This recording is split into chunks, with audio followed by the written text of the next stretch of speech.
हाँ जी, next chapter है elastic and inelastic collision. इस दे विच ਆਪਾਂ ਸਾਰਾ ਕੁਝ ਇਲਾਸਟਿਕ ਤੇ ਇਨਇਲਾਸਟਿਕ ਕੋਲੀਜ਼ਨ ਦੇ ਬਾਰੇ ਸਟੱਡੀ ਕਰਾਂਗੇ। ਫਰਸਟ ਆਫ ਆਲ ਕੋਲੀਜ਼ਨ ਕੀ ਹੈ? ਕੋਲੀਜ਼ਨ ਦਾ ਮੀਨਿੰਗ ਹੈਗਾ ਇੱਕ ਪਾਰਟੀਕਲ ਹੈਗਾ ਜਿਹੜਾ ਵਨ ਪਾਰਟੀਕਲ ਉਹ ਸੈਕਿੰਡ ਪਾਰਟੀਕਲ ਦੇ ਉੱਪਰ ਸਟ੍ਰਾਈਕ ਕਰੇਗਾ। ਠੀਕ ਹੈ, ਇਸ ਕੋਲੀਜ਼ਨ ਦੇ ਵਿੱਚ ਦੋ ਪਾਰਟੀਕਲਸ ਦੀ ਕੀ ਹੈ ਕੋਲੀਜ਼ਨ ਹੋਣੀ ਹੈ, ਇੱਕ ਦੂਜੇ ਨਾਲ ਟਕਰਾਉਣਗੇ। ਹੁਣ ਕੋਲੀਜ਼ਨ ਹੈ ਜਿਹੜਾ ਉਹ ਸਕੈਟਰਿੰਗ ਕਦੋਂ ਕਹਾਂਗੇ, ਰਿਐਕਸ਼ਨ ਕਦੋਂ ਕਹਾਂਗੇ? ਕੋਈ ਵੀ ਕੋਲੀਜ਼ਨ ਹੈ ਜਿਸ ਦੇ ਵਿੱਚ ਜਦੋਂ ਮਾਸਿਸ ਤੇ ਜਿਹੜਾ ਨੇਚਰ ਹੈਗਾ ਪਾਰਟੀਕਲਸ ਦਾ ਉਹ ਅਨਚੇਂਜ ਹੈ, ਮੀਨਸ ਕੋਲੀਜ਼ਨ ਕਰਨ ਤੋਂ ਪਹਿਲਾਂ ਤੇ ਬਾਅਦ ਦੇ ਵਿੱਚ। ਠੀਕ ਹੈ, ਬਿਫੋਰ ਕੋਲੀਜ਼ਨ ਐਂਡ ਆਫਟਰ ਕੋਲੀਜ਼ਨ ਮਾਸਿਸ ਤੇ ਜਿਹੜਾ ਨੇਚਰ ਹੈਗਾ ਪਾਰਟੀਕਲਸ ਦਾ ਉਹ ਅਨਚੇਂਜਡ ਹੈ, ਦੈਨ ਉਹ ਵਾਲੇ ਕੋਲੀਜ਼ਨ ਨੂੰ ਕਹਿ ਸਕਦੇ ਹਾਂ ਸਕੈਟਰਿੰਗ। ਠੀਕ ਹੈ, ਅਗਰ ਕੋਲੀਜ਼ਨ ਦੇ ਵਿੱਚ ਮਾਸਿਸ ਦੇ ਜਿਹੜੇ ਨੇਚਰ ਆਫ ਪਾਰਟੀਕਲਸ ਹੈਗੇ ਚੇਂਜ ਹੋ ਰਿਹਾ ਕੋਲੀਜ਼ਨ ਤੋਂ ਬਾਅਦ, ਦੈਨ ਉਸ ਨੂੰ ਕਹਾਂਗੇ ਰਿਐਕਸ਼ਨ। ਨੈਕਸਟ ਹੈ elastic scattering, inelastic scattering and reaction. Elastic scattering ਦਾ ਮੀਨਿੰਗ ਹੈ ਉਹ ਵਾਲਾ collision between the two particles is said to be elastic if the linear momentum and kinetic energy of the system of two particles is conserved constant. Linear momentum and kinetic energy हैगी जिहड़ी system दी वो की है constant रहेगी। ठीक है, वो हैगी इलास्टिक स्कैटरिंग। उस तो बाद हैगा इनइलास्टिक स्कैटरिंग। इस दे विच की है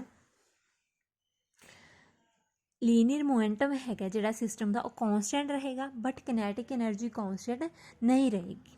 ਇਹ ਹੈਗਾ inelastic scattering. Reaction means collision between two particles is said to be a reaction if the linear momentum of the system is constant but the masses of scattered and recoiled target particles are entirely different from those of incident and target particle। means ਜਿਹੜਾ ਮਾਸ ਹੈਗਾ ਉਹ ਕੀ ਹੈ change ਹੋਏਗਾ after ਕੋਲੀਜ਼ਨ ਤੋਂ ਬਾਅਦ, ਉਹ ਹੈਗੀ ਹੈ ਰਿਐਕਸ਼ਨ। ਉਸ ਤੋਂ ਬਾਅਦ ਹੈਗਾ laboratory system and centre of mass system. Laboratory system means laboratory system is a coordinate frame fixed with laboratory. ਠੀਕ ਹੈ, ਉਸ ਤੋਂ ਬਾਅਦ ਹੈਗਾ centre of mass system. Centre of mass system ਕੀ ਹੈ? Is a coordinate frame fixed with respect to center of mass of the system of the colliding particles. Next है elastic scattering in lab system। laboratory system ਦੇ ਵਿੱਚ elastic scattering study ਕਰਾਂਗੇ। ਇਸ ਦੇ ਵਿੱਚ ਕੀ ਹੈ ਸਪੋਜ਼ ਕੋਈ ਵੀ ਇੰਸੀਡੈਂਟ ਪਾਰਟੀਕਲ ਹੈਗਾ m1, ਠੀਕ ਹੈ, ਉਹ ਮੂਵ ਕਰ ਰਿਹਾ ਵਿਦ ਵੈਲੋਸਿਟੀ u1 ਦੇ ਨਾਲ ਅਲੋਂਗ ਡਾਇਰੈਕਸ਼ਨ ਹੈਗੀ ਹੈ x। ਇਹ ਵਾਲਾ ਜਿਹੜਾ ਪਾਰਟੀਕਲ ਹੈ ਇੰਸੀਡੈਂਟ ਪਾਰਟੀਕਲ ਹੈ, ਮੀਨਸ ਇਹ ਵਾਲਾ ਇੰਸੀਡੈਂਟ ਪਾਰਟੀਕਲ ਕੋਈ ਵੀ ਜਿਹੜਾ ਟਾਰਗੇਟ ਪਾਰਟੀਕਲ ਹੈ ਰੈਸਟ ਪੋਜੀਸ਼ਨ ਦੇ ਉੱਪਰ ਹੈਗਾ ਉਸ ਦੇ ਨਾਲ ਕੀ ਕਰੇਗਾ ਕੋਲਾਈਡ ਕਰੇਗਾ। ਇਹ ਵਾਲਾ ਪਾਰਟੀਕਲ ਦੀ ਵੈਲੋਸਿਟੀ u1 ਹੈ, m2 ਪਾਰਟੀਕਲ ਦੀ ਵੈਲੋਸਿਟੀ 0 ਹੈ, ਮੀਨਸ ਰੈਸਟ ਪੋਜੀਸ਼ਨ ਦੇ ਉੱਪਰ ਪਿਆ ਕੋਲੀਜ਼ਨ ਤੋਂ ਬਾਅਦ। ਠੀਕ ਹੈ, ਸਕੈਟਰਡ ਜਿਹੜੇ ਪਾਰਟੀਕਲਸ ਹੈਗੇ ਆ ਉਹ ਮੂਵ ਕਰੇਗਾ ਵਿਦ v1 ਵੈਲੋਸਿਟੀ ਤੇ ਐਂਗਲ ਬਣਾਏਗਾ ਐਕਸ ਐਕਸਿਸ ਦੇ ਨਾਲ ਅਲਫਾ। ਸਪੋਜ਼ m1 m2 ਜਦੋਂ ਕੋਲੀਜ਼ਨ ਹੋਇਆ ਕੋਲੀਜ਼ਨ ਤੋਂ ਬਾਅਦ m1 ਜਿਹੜਾ ਪਾਰਟੀਕਲ ਹੈ ਉਹ v1 ਵੈਲੋਸਿਟੀ ਦੇ ਨਾਲ ਮੂਵ ਕਰੇਗਾ ਇਹ ਵਾਲੀ ਡਾਇਰੈਕਸ਼ਨ ਦੇ ਵਿੱਚ, ਮੀਨਸ ਐਕਸ ਐਕਸਿਸ ਦੇ ਨਾਲ ਅਲਫਾ ਐਂਗਲ ਬਣਾ ਰਿਹਾ, ਤੇ ਕੋਲੀਜ਼ਨ ਤੋਂ ਬਾਅਦ m2 ਜਿਹੜਾ ਹੈਗਾ ਉਹ v2 ਵੈਲੋਸਿਟੀ ਦੇ ਨਾਲ ਮੂਵ ਕਰੇਗਾ ਤੇ ਐਕਸ ਡਾਇਰੈਕਸ਼ਨ ਦੇ ਨਾਲ ਬਿਟ ਐਂਗਲ ਬਣਾ ਰਿਹਾ। ਠੀਕ ਹੈ, ਹੁਣ ਇਸ ਦੇ ਵਿੱਚ ਇਲਾਸਟਿਕ ਸਕੈਟਰਿੰਗ ਦੇ ਵਿੱਚ ਲੀਨੀਅਰ ਮੋਮੈਂਟਮ ਹੈਗਾ ਜਿਹੜਾ ਉਹ ਕੀ ਹੈ ਕੌਂਸਟੈਂਟ ਹੈ। ਠੀਕ ਹੈ, ਐਂਡ ਕਿਨੈਟਿਕ ਐਨਰਜੀ ਵੀ ਕੌਂਸਟੈਂਟ ਰਹੇਗੀ ਸਿਸਟਮ ਦੀ। ਫਸਟ ਅਗਰ ਆਪਾਂ ਗੱਲ ਕਰੀਏ ਕੰਜ਼ਰਵੇਸ਼ਨ ਆਫ ਲੀਨੀਅਰ ਮੋਮੈਂਟਮ ਦੀ, then m1 u1 plus m2 into u2 ਦੀ ਵੈਲਿਊ ਹੈਗੀ ਹੈ 0 ਇਜ਼ ਇਕੁਅਲਸ ਟੂ ਹੋਏਗਾ m1 b1 plus m2 v2 ਦੇ। ਬਿਫੋਰ ਕੋਲੀਜ਼ਨ ਇਜ਼ ਇਕੁਅਲਸ ਟੂ ਹੋਏਗਾ ਆਫਟਰ ਕੋਲੀਜ਼ਨ ਦੇ। ਇਹੀ ਹੈਗਾ ਕੰਜ਼ਰਵੇਸ਼ਨ ਆਫ ਲੀਨੀਅਰ ਮੋਮੈਂਟਮ। ਹੁਣ ਇਹ ਵਾਲਾ ਐਕਸ ਡਾਇਰੈਕਸ਼ਨ ਦੇ ਵਿੱਚ ਹੈ, ਇਸ ਦੇ ਨਾਲ ਯੂਨਿਟ ਵੈਕਟਰ ਯੂਜ਼ ਕਰਾਂਗੇ i ਵਾਲਾ। ਠੀਕ ਹੈ, ਸਿਮਿਲਰ ਵੇ ਦੇ ਨਾਲ v1 ਤੇ ਜਿਹੜਾ v2 ਹੈ ਉਸ ਨੂੰ ਕੰਪੋਨੈਂਟ ਦੇ ਵਿੱਚ ਰਿਜ਼ੋਲਵ ਕਰਾਂਗੇ। Along X and Y direction, ਤੇ ਉਸ ਦੇ ਨਾਲ ਯੂਨਿਟ ਵੈਕਟਰ ਨੂੰ ਯੂਜ਼ ਕਰਾਂਗੇ। ਤੇ ਆਪਣੇ ਕੋਲ ਇਕੁਏਸ਼ਨ ਬਣ ਜਾਏਗੀ m1u1 into I cap is equals to m1v1 cos alpha plus m2v2 cos beta into I cap plus m1b1 sin alpha minus m2v2 sin beta into J cap. ਇਸ ਦੇ ਵਿੱਚ ਇਸ ਇਕੁਏਸ਼ਨ ਦੇ ਵਿੱਚ ਜਿਹੜੇ ਕੋਫੀਸ਼ੀਐਂਟ ਹੈਗੇ ਆ आई कैप ਤੇ जे कैप ਦੇ, ਉਹ ਦੋਨੋਂ ਸਾਈਡ ਆਪਾਂ ਕੰਪੇਅਰ ਕਰਾਵਾਂਗੇ। Then m1b1 cos alpha plus m2v2 cos beta is equals to आ जाएगा m1u1 ਦੇ। बिल्कुल सेम वे ਦੇ ਨਾਲ m1v1 sin alpha minus m2v2 sin beta is equals to आ जाएगा 0 ਦੇ। ठीक है, ਇਹ ਵਾਲੀਆਂ ਜਿਹੜੀਆਂ ਦੋਨੋਂ ਇਕੁਏਸ਼ਨਸ ਹੈ ਉਹ ਡਿਸਕ੍ਰਾਈਬ ਕਰ ਰਹੀਆਂ ਕੰਜ਼ਰਵੇਸ਼ਨ ਆਫ ਲੀਨੀਅਰ ਮੋਮੈਂਟਮ ਨੂੰ along X and Y direction ਦੇ ਨਾਲ।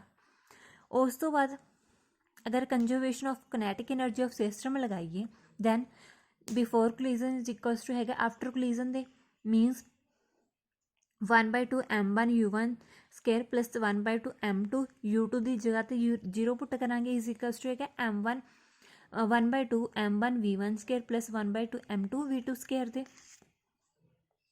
ठीक है, हुण इन्हां एक इक्वेशन ए आ रही अपने कोले, दोनों दो इक्वेशन ए बन गई। ਇਸ ਦੇ ਵਿੱਚ ਜਿਹੜੇ ਅਨਨੋਨਸ ਹੈਗੇ ਆ ਮੀਨਸ b1 b2 ਅਲਫਾ ਤੇ ਬੀਟਾ ਹੈਗੇ ਜਿਹੜੇ ਉਹ 4 ਅਨਨੋਨਸ ਹੈਗੇ।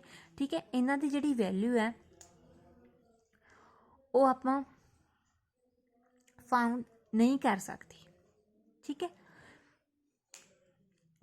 ਅਗਰ ਆਪਾਂ ਸਪੋਜ਼ ਕੋਈ ਵੀ ਐਂਗਲ ਅਗਰ ਅਲਫਾ ਹੈਗਾ ਉਸ ਨੂੰ ਮੈਜ਼ਰ ਕਰ ਲਿਆ, ठीक है, तो b1 b2 ਤੇ ਜਿਹੜੇ ਬੀਟਾ ਉਹ ਕੈਲਕੂਲੇਟ ਕਰਾਂਗੇ ਇਨ terms of m1 m2 u1 and alpha the farm ਦੇ ਵਿੱਚ। ਠੀਕ ਹੈ, ਅਗਰ ਇਹ ਇਹਨਾਂ ਓਕੇਸ਼ਨਸ ਦੇ ਵਿੱਚ ਆਪਾਂ m1 m2 ਨੂੰ m ਪੁੱਟ ਕਰ ਦਈਏ, ਠੀਕ ਹੈ, ਤਾਂ ਓਕੇਸ਼ਨਸ ਕੀ ਬਣ ਜਾਣਗੀਆਂ b1 cos alpha plus b2 cos beta is equals to u1।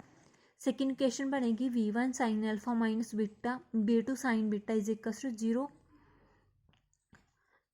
ਜਦੋਂ ਇਹਨਾਂ ਨੂੰ ਸਕੇਅਰਿੰਗ ਕਰਕੇ ਐਡ ਕਰਾਂਗੇ ਦੈਨ ਬਣ ਜਾਏਗੀ u1 square is equals to b1 square plus b2 square ਦੇ।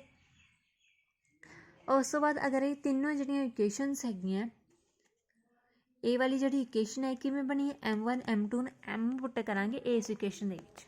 ਠੀਕ ਹੈ, ਇਹਨਾਂ ਤਿੰਨੇ ਜਿਹੜੀਆਂ ਇਕੁਏਸ਼ਨਸ ਹੈ ਉਹਨਾਂ ਨੂੰ ਰੀਅਰੇਂਜ ਕਰਾਂਗੇ। ਰੀਅਰੇਂਜ ਕਰਨ ਤੋਂ ਬਾਅਦ ਇਹ ਵਾਲੀਆਂ ਇਕੁਏਸ਼ਨਸ ਆ ਗਈਆਂ। ਠੀਕ ਹੈ, ਹੁਣ ਇਹ ਜਿਹੜੀਆਂ ਫਸਟ ਦੋ ਇਕੁਏਸ਼ਨਸ ਹੈ ਇਹਨਾਂ ਨੂੰ ਸਕੇਅਰਿੰਗ ਕਰਕੇ ਐਡ ਕਰਾਂਗੇ ਦੈਨ ਆਪਣੇ ਕੋਲ ਇਕੁਏਸ਼ਨ ਬਣ ਜਾਏਗੀ u1 square plus v1 square minus 2 u1 v1 cos alpha is equals to v2 square. ਇਹ ਵਾਲੀ ਇਕੁਏਸ਼ਨ ਤੇ ਇਹ ਵਾਲੀ ਇਕੁਏਸ਼ਨ ਦੋਨਾਂ ਇਕੁਏਸ਼ਨਸ ਤੋਂ ਆਪਾਂ ਕੀ ਕਰਾਂਗੇ u1 square plus v1 square minus 2 u1 v1 cos alpha मीनस b2 ਦੀ ਵੈਲਿਊ ਇੱਥੇ ਸਬਸਟੀਟਿਊਟ ਕਰ ਦਾਂਗੇ u1 square minus v1 square ਬਣ ਜਾਏਗਾ। ਤੇ ਉਸ ਤੋਂ ਬਾਅਦ ਇਸ ਨੂੰ ਰੀਅਰੇਂਜ ਕਰਾਂਗੇ v1 ਇਜ਼ ਇਕਵਲਸ ਟੂ ਆ ਜਾਏਗਾ u1 cos ਅਲਫਾ ਦੇ।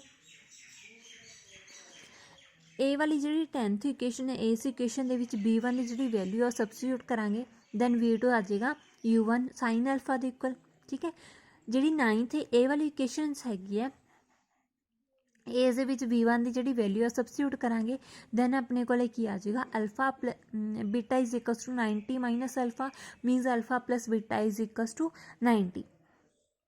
ਇਹ ਜਿਹੜੀ ਇਕੁਏਸ਼ਨ ਹੈ ਉਹ ਕੀ ਡਿਸਕ੍ਰਾਈਬ ਕਰ ਰਹੀ ਹੈ ਜਿਹੜਾ ਇੰਸੀਡੈਂਟ ਪਾਰਟੀਕਲ ਹੈ ਉਹ ਕੋਲਾਈਡ ਕਰ ਰਿਹਾ ਟਾਰਗੇਟ ਪਾਰਟੀਕਲਸ ਦੇ ਨਾਲ।